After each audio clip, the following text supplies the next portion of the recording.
A day in my life as a content creator, samahan niyo ulit ako sa aking panibagong vlog. So for today's video, ito nga yung ganap ngayong araw mga ka-views.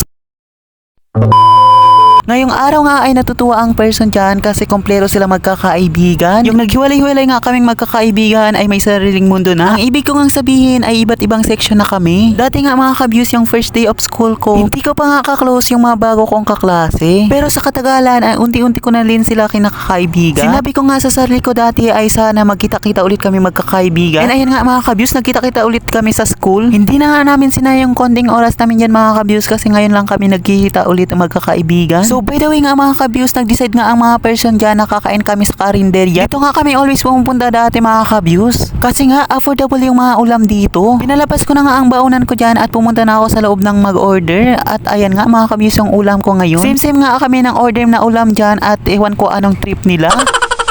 Naglagay nga ako sa ulam ko ng 2 sili dyan para may anghang din konti. Ayan nga mga ka-views, natapos ko na siyang lagyan ng 2 sili. Syempre naman po mga ka-views, sabay-sabay na kami kumain dyan. And ayan nga mga ka-views, tuwing subok nga namin dyan ay nagmameritesan kami anong ganap sa mga buhay namin. Yung panibagong bukas. Hindi.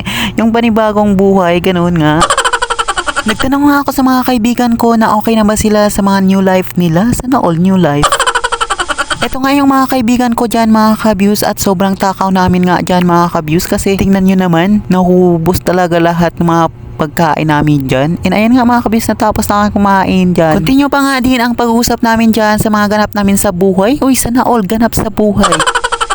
Natandaan ko pa nga mga ka-views yung sinabi sa akin ng kaibigan ko na si Rupaisa na isama daw sila sa vlog. And ayan nga mga ka-views, sinama ko sila. Pagkatapos nga namin kumain sa karinderya mga ka-views ay pumunta na kami sa school. Yung mga oras nga dyan ay naglagay na din ako ng sunscreen dyan sa mukha ko. And ayan nga mga ka-views yung sinabi sa akin ni Rems na may puti-puti daw sa mukha ko. And ayan nga tinatanggal niya yung puti-puti. So eto muna for today's video. Salamat sa inyong mga support mga ka-views. Ayan lang.